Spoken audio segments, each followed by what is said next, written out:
अस्सलामुअलैकुम। तो हमारा आज का टॉपिक है difference between prokaryotic and eukaryotic sales.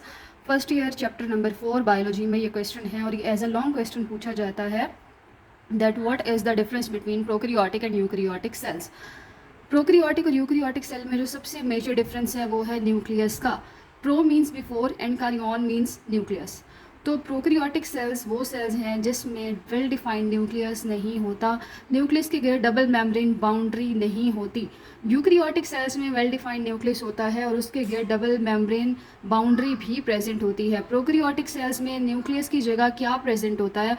Prokaryotic cell में डीएनए डायरेक्टली साइटोप्लाज्म के अंदर सबमर्ज्ड होता है और उसके गिर्द डबल मेम्ब्रेन बाउंड्री प्रेजेंट नहीं होती, और उस डीएनए को जो साइटोप्लाज्म के अंदर सबमर्ज्ड है उसको हम कहते हैं न्यूक्लियोइड या फिर क्रोमाटिन बॉडी या फिर न्यूक्लियर बॉडी। तो प्रोकैरियोटिक सेल्स के न्यूक्लियर पार्ट के लिए जो वर्ड यूज़ किया जाता है वो न्यूक्लियोइड, क्रोमाटिन बॉडी या फिर न्यूक्लियर बॉडी का किया जाता है।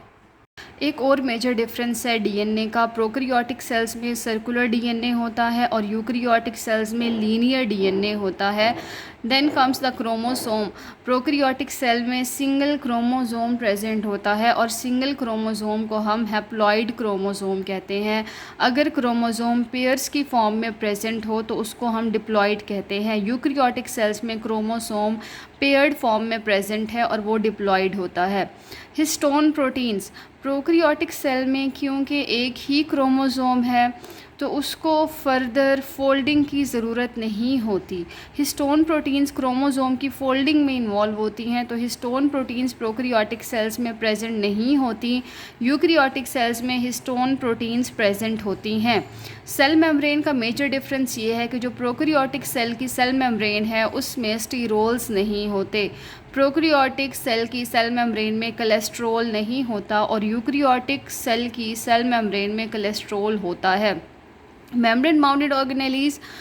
प्रोकैरियोटिक सेल में मेम्ब्रेन बाउंडेड ऑर्गेनेलीज नहीं होती। Mitochondria, nucleus, Golgi apparatus, endoplasmic reticulum, ये सब ऑर्गेनेलीज प्रोकैरियोटिक सेल में नहीं होती और ये सब ऑर्गेनेलीज यूकैरियोटिक सेल्स में प्रेजेंट होती हैं। Cell wall. Prokaryotic cell wall is made up of peptidoglycan, और प्रोकैरियोटिक सेल वॉल के लिए हम एक और वर्ड यूज़ करते हैं म्यूरीन। प्रोकैरियोटिक सेल वॉल को म्यूरीन भी कहते हैं। और एक उसका जो कंप्लीट स्ट्रक्चर है सेल वॉल का, एक ह्यूज स्ट्रक्चर होता है, उसको हम सेक्यूलस भी कहते हैं। यूकैरियोटिक सेल वॉल में अगर हम प्लांट सेल वॉल की बात करें तो plant cell wall is made up of cellulose और fungal cell wall is made up of chitin.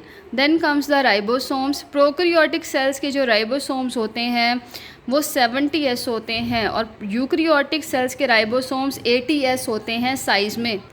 Prokaryotic cell का जो स्मॉलर सब यूनिट है वो 30S होता है साइज़ में, लार्जेस्ट सब यूनिट 50S होता है साइज़ में।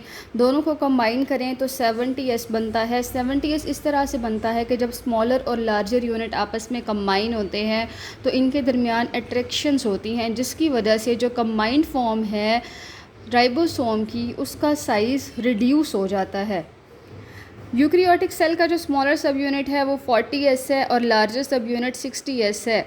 इस केस में भी जब स्मॉलर और लार्जर सब यूनिट दोनों आपस में कंबाइन होते हैं तो उनके दरमियान अट्रैक्शंस होती हैं और उन अट्रैक्शंस की वजह से जो राइबोसोम की कंबाइंड फॉर्म बनती है वो उसका जो साइज़ होता है वो रिड्यूस हो जाता है as compare to the individual ribosomes. Prokaryotic cell में प्लाज्मिड होता है और यूकैरियोटिक सेल में प्लाज्मिड नहीं होता। जस्ट फंजाई एक ऐसा किंगडम है जिसका एक ऑर्गेनिज्म है यीस्ट, इसके अंदर प्लाज्मिड होता है। इसके अलावा किसी भी किंगडम में प्लाज्मिड नहीं होता। टोटल आपके पास 5 किंगडम्स हैं जिसमें से किंगडम मोनरा के सारे सेल्स, सारे ऑर्गेनिजम्स प्रोकैरियोटिक इन नेचर हैं। और प्रोटिस्टा, फंजाई, प्लांटी और एनिमलिया, इनके जितने भी सेल्स हैं, जितने भी ऑर्गेनिजम्स हैं वो सब के सब यूकैरियोटिक इन नेचर हैं। एग्जाम्पल है प्रोकैरियोटिक सेल की bacteria and blue green algae को हम सियानोबैक्टीरिया भी कहते हैं। और एग्जाम्पल है यूकैरियोटिक सेल्स की algae, yeast, gymnosperms and mammals. Mode of reproduction की बात की जाए तो जो प्रोकैरियोटिक सेल्स हैं they reproduce asexually only. Asexual reproduction is a reproduction जिसमें ओनली वन पेरेंट इन्वॉल्व होता है। और mode of reproduction eukaryotic cells का सेक्सुअल और एसेक्सुअल बोथ है। यूकैरियोटिक सेल्स सेक्सुअली और एसेक्सुअली दोनों तरह से रिप्रोड्यूस और रीजनरेट करते हैं। Then comes the cell division. जो रिप्रोडक्शन या सेल डिवीजन का मेथड प्रोकैरियोटिक सेल यूज़ करते हैं वो है बाइनरी फिशन। और यूकैरियोटिक सेल्स के अंदर सेल डिवीजन होती है by two processes by two methods known as mitosis and meiosis. End पे आती है जी डायग्राम। प्रोकैरियोटिक सेल की यहाँ डायग्राम है, बैक्टीरिया को शो किया हुआ है। इसके पास एक फ्लैजेला है जो इसको मूवमेंट में हेल्प करता है। पिलाई है, डीएनए प्रेजेंट है साइटोप्लाज्म में, सेल वॉल है, कैप्सूल है, प्लाज्मा मेम्ब्रेन है, राइबोसोम्स हैं, साइटोप्लाज्म है। Then comes the eukaryotic cells. इसमें एक एनिमल सेल की एग्जांपल दी हुई है। एनिमल सेल है जिसकी cell membrane, mitochondria, Golgi complex, smooth endoplasmic reticulum. SER stands for smooth endoplasmic reticulum, क्योंकि इसके पास राइबोसोम्स नहीं होते, इसकी अपीयरेंस स्मूथ होती है, इसलिए हम इसे स्मूथ एंडोप्लाज्मिक रेटिकुलम कहते हैं। Then comes the rough endoplasmic reticulum. इसकी अपीयरेंस रफ होती है क्योंकि इसके ऊपर राइबोसोम्स जिसकी सरफेस पे अटैच्ड होते हैं, तो इसको हम कहते हैं RER। Then comes the peroxisome. ये एक ऐसी ऑर्गेनेली है जो हाइड्रोजन पेरोक्साइड की कंपोजिशन और डीकम्पोजिशन में इन्वॉल्व है। ये एनिमल सेल में प्रेजेंट होती है। Then comes the nucleus. Nucleus जो जेनेटिक मटेरियल को होल्ड करता है। तो ये था जी difference between prokaryotic and eukaryotic cells. अब आप लोग कमेंट सेक्शन में बताएं कि नेक्स्ट मुझे किस टॉपिक पर वीडियो बनानी है या आप लोगों ने किस टॉपिक पर मुझसे पढ़ना है। तो FSC बायोलॉजी या matric biology, A levels O levels की बायोलॉजी से आप कोई भी टॉपिक सिलेक्ट करके मुझे बता सकते हैं। तो मेरी नेक्स्ट वीडियो लेक्चर जो है वो उसी टॉपिक पर होगा इंशाल्लाह।